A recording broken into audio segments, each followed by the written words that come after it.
telling your story? Why is it important to tell your story? More and more every day as we continue to live, we have all had experiences that has impacted us tremendously. We have had experiences that has caused us to question our place in this life, our place in our families, our place in our professional environments. We have had so many different things that has occurred in our lives, and it has brought us to a place where we continue to question, we continue to challenge, we continue to hold back, we continue to feel insignificant and insecure.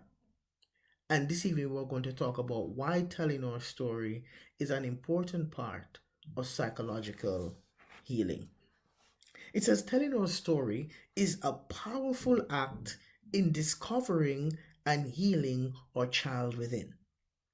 It is a foundation of recovery in many groups, in individual therapy, and in family therapy. And so, what we want to recognize is if we are scared, if we are hiding, if we are denying, if we are holding back to tell our story, we're doing ourselves great injustice. It's important for us to find a good place and a safe space where we can go and tell our story so that we can relieve ourselves of those burdens that we've been carrying, of the pain that we've been carrying, of the disappointments that we've been carrying. We want to continue to reach out and connect with somebody who is able to provide a space for us to tell our story. So, what is your story? What have you been holding on to for quite some time now? What have you been holding back on sharing or telling? What have you been hiding from? I want to challenge you to seek to go and find a safe space to tell your story. It says each story contains three basic parts. Each story contains three basic parts.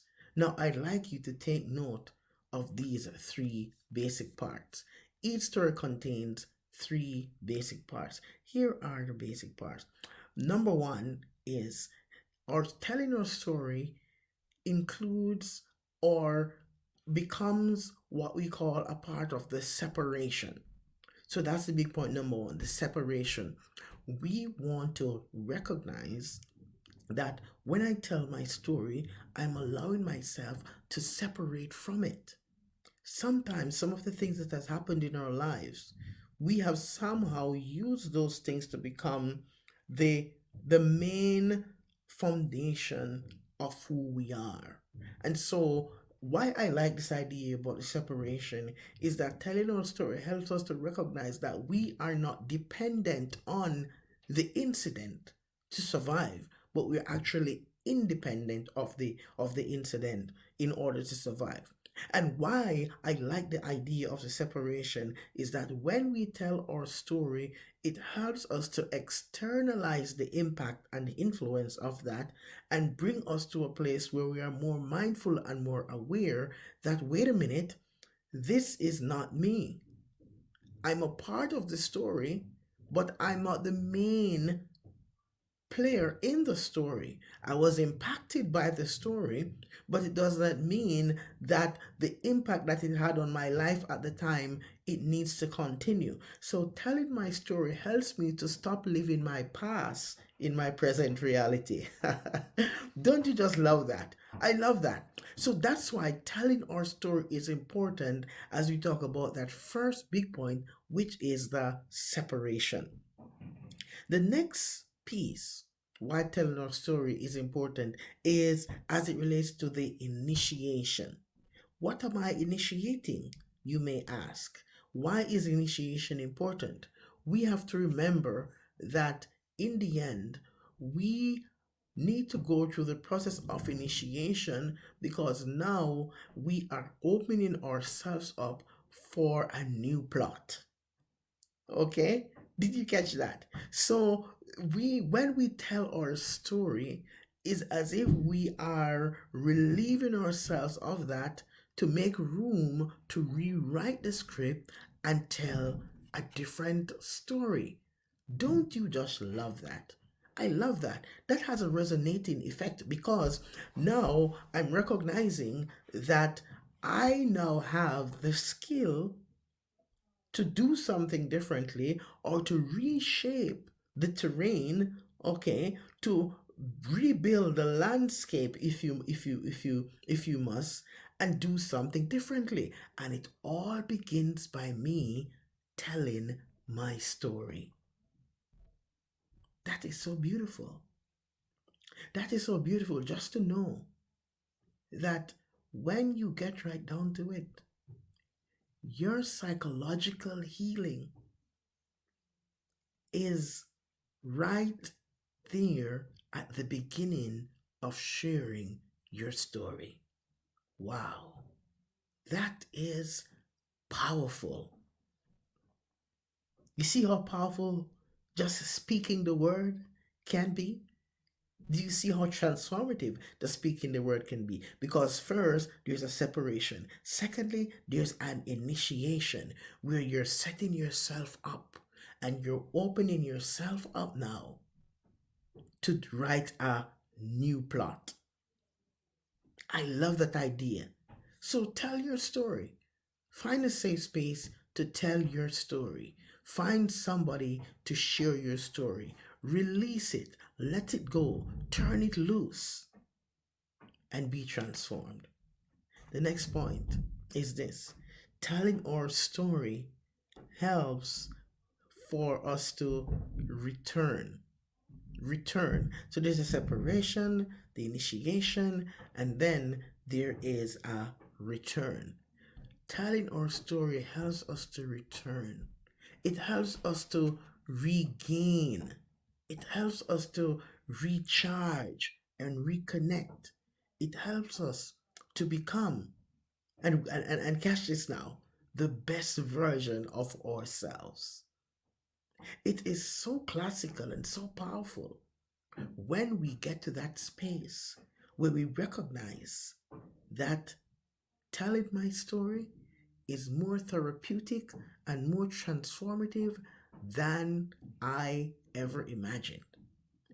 If, as men, we start telling our stories more, we won't be as abusive as we are in our relationships because we would have relieved ourselves of those insecurities, of those self doubt. We would have been transformed. If we were telling our story, we would have been keeping so much insecurities and so much doubt about who we are and where we are in our relationship and why we're doing the things we're doing and why we conduct ourselves the way we do. If we were telling our stories, we would have gained more autonomy.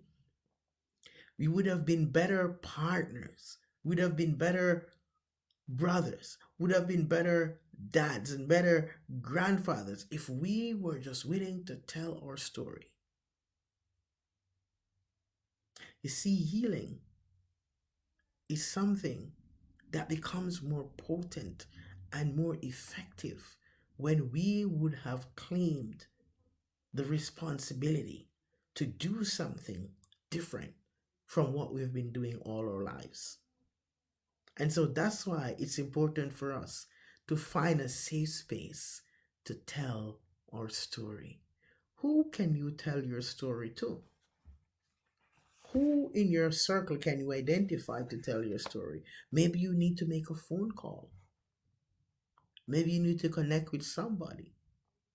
Maybe you need to reach out and find someone in whom you can confide. Maybe you need to do a Google search and seek to find a counselor or a therapist that you can connect with to share your story. Maybe you have a close friend that you can share your story with. Maybe it's your mom or a sibling that you can share your story with. But it's important for you to tell your story so that the psychological healing can take place. It says this, catch this.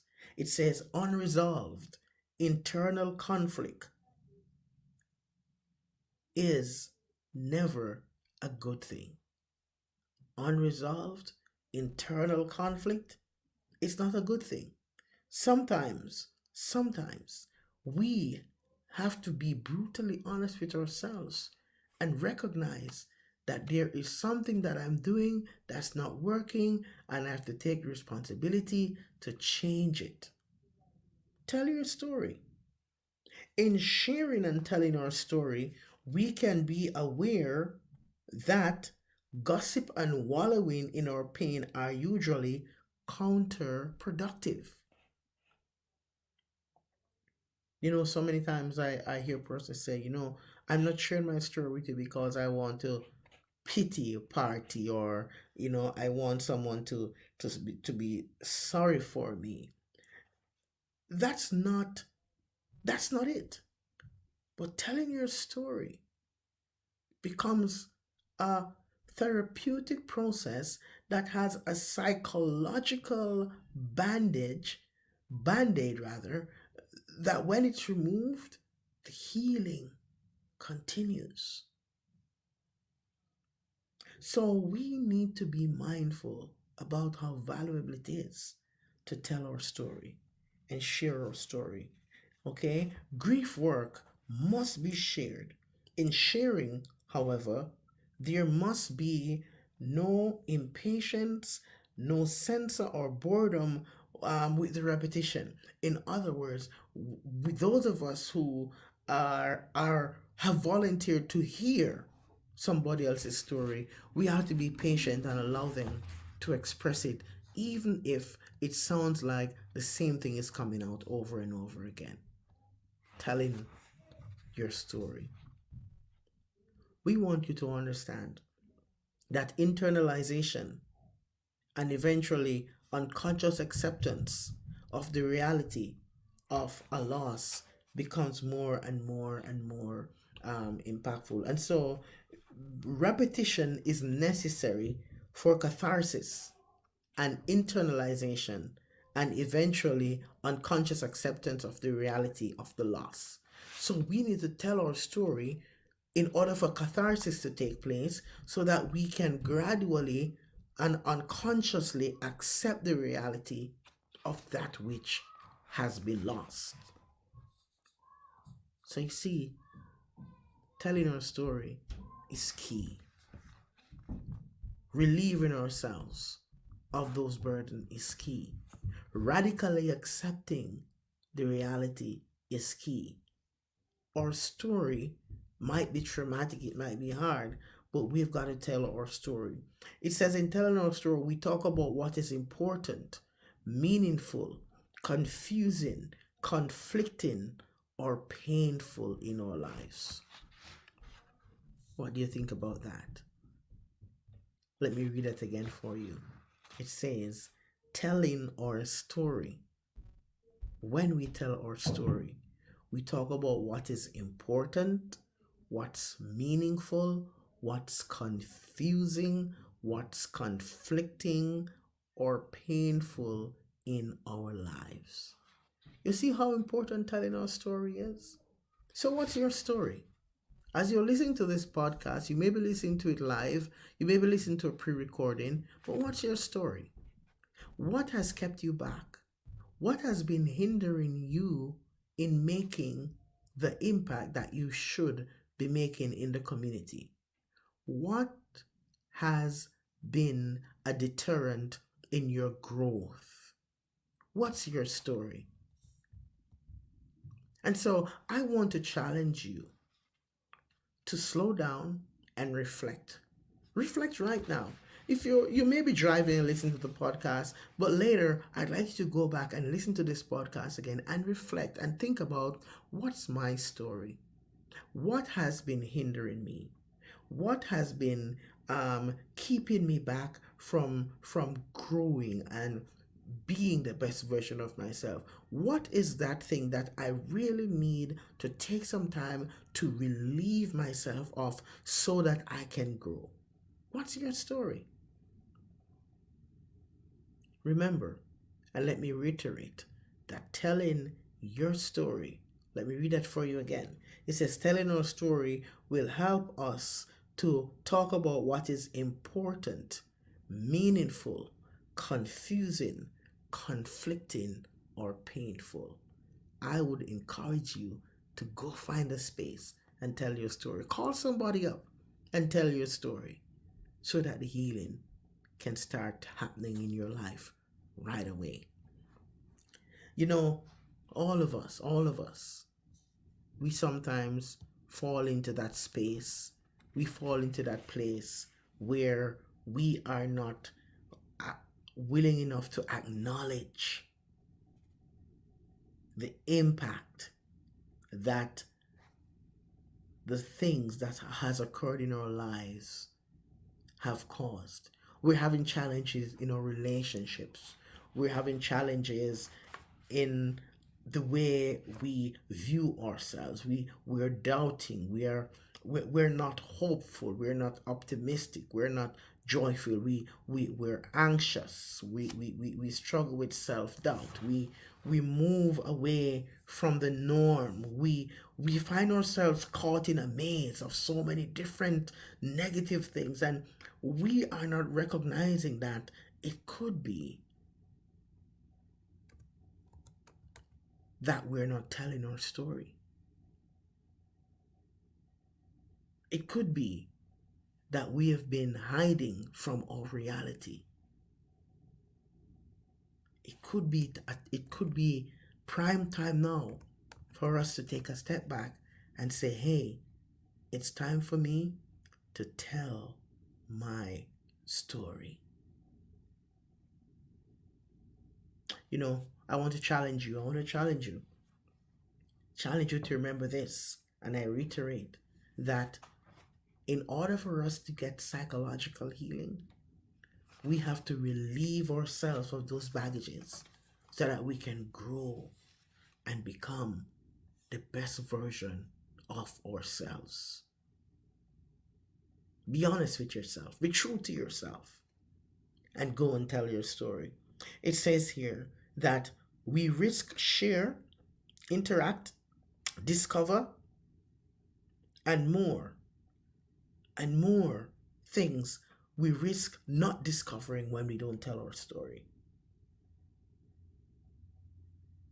When we tell our story, and this is my favorite piece, guys. I need to read this one. It says, while we can listen to the stories of others and they can listen to ours, perhaps the most healing feature is that we, the storyteller, get to hear our own story.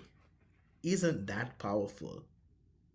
So when we go forth and we tell our story, we are benefiting from that tremendously because it is helping us to shift our outlook. It's as if we are seeing the stages of our life flash on a screen like a scene in a movie. All of a sudden, we are seeing it. We are seeing the role that we played. We are seeing how it impacted us. And now we are able to rewrite that script, to rewrite that chapter so we can be healed. And this becomes something that is of utmost importance. And we need to challenge ourselves and keep going so that we can tell our story, we can relieve ourselves of those burdens, and we can start growing and becoming the best version of ourselves.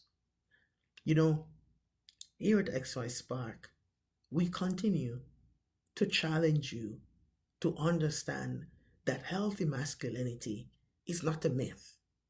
Healthy masculinity is not an overnight process. Healthy masculinity is when every male, every man starts recognizing that there's something that I am doing that's not working, that I need to do differently in order for my life to change. This is why at xyspark we have designed a special program just for men called the Masculinity Blueprint, that we would like you to connect with us so that we can work with you to be transformed and be changed as you become the best version of yourself. We want you to know that telling our story becomes the catalyst that transform and changes lives and bring us into a new era, into a new realm where all of a sudden we start walking with more confidence, with more hope, with more purpose, with more energy. We become better than what we are today if we decide to go out there and tell our story. You know, what I would say to you that you can also think about doing is, if you find that, hey, there's no safe space for me to go and tell my story, I would say go out there and buy a journal. Buy a journal and start writing your story. Because that's a powerful way to tell your story. Write it down, journal, okay? And use your writing now to relieve yourself of that. Relieve yourself of that so that you can gain the authority and live your best life. So tell your story and make it important. It says, at this critical point, we have a possibility of becoming aware that we have experienced a loss or are suffering and upset. And let me say this piece. And here we can choose to make a commitment to facing our emotional pain and grieving head on. You know, most men, a lot of men today, we have learned to be so secretive about those scars. We have so many different things to use and surround ourselves with. It's like we live within this cocoon of falsehood. We want nobody to know or to hear or to see that this is a part of my history. I'm saying that telling our story challenged us to come out of these cocoons that we have formed. It challenged us to remember that our first responsibility is not to be a man. Our first responsibility is not to be a husband or a father or employee of the year, employee of the month. Our first responsibility is to be human. And if you make this commitment that you are going to be human, then it will be easy for you to go tell your story. When you tell your story, you don't need to apologize to be human. Our journey might have been decorated with many different obstacles that has influenced our psychological health, and it has impacted the way we function. But I'm saying that that change, that transformation can and will begin as we go out there and tell our story. This is your boy Rolando. Guys, we're so happy that you decided to be a part of our conversation this evening. If you do need to connect with us, we just want to tell you, you can reach us. You can go on our website, contactxyspark.com. You can email us at hyman@xyspark.info. You can join our Facebook group for men at xyspark. And you can go back and listen to our podcast as we continue to bring you presentations like these. We also want to remind you that we are going to be changing our live podcast from Saturday evenings to Sunday afternoons around about 4 p.m. Mountain Standard Time. And we do hope that you will continue to join us. You can join us live on Facebook and YouTube, as well as we have started season 2, and we do hope that you will continue to be a part of it. We remind you that coming up on June 20th, we have to reiterate that we have a Men's March Mental Health Awareness, Mental Health Awareness March. We do hope that you will put this in your calendar, Men's Mental Health Awareness March, to be held on June 20th from 11 a.m. to 2 p.m. in the afternoon. It promises to be big. Many different organizations are on board already. But you know what, xyspark, we before we go, we cannot go before we want acknowledge our mothers. Tomorrow will be Mother's Day, and healthy masculinity is recognizing that because out of women we were born as men, we appreciate you, mothers, and we thank you for the work that you have done for us. And we continue to say we love you, and we wouldn't be the same without you. The world wouldn't be the same without moms. So happy Mother's Day to you, moms, when the day comes. And as usual, this is your boy Rolando on XY Spark saying, guys, you walk good and take care, and we will see you again next time. Have a great night.